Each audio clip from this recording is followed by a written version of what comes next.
If the grid goes down, if you don't have power, definitely eat and drink all the perishable food first. You want to have your shelf-stable stuff ready to replace that.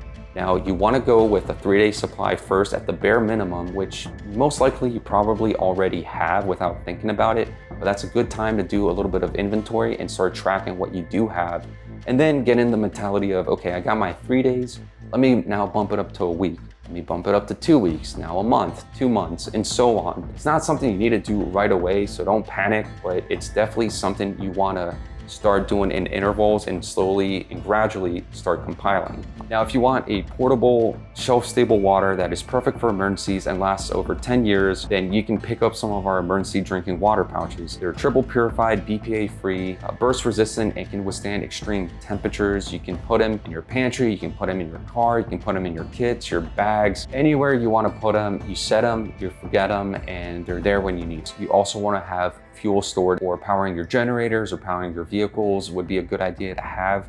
You know, just this morning, Tino and I went to the gas station, refilled some of our 5-gallon tanks. That way we have some gasoline stored away. Generators will help power your AC units, your heat, different appliances, but propane and butane stoves, that would be a great additional way of cooking. Having first aid and over-the-counter medication, as well as your prescription medications taken care of, is also a good thing to make of note here. Now, with prescription medications, you might only have a month, maybe 2 months worth of supply.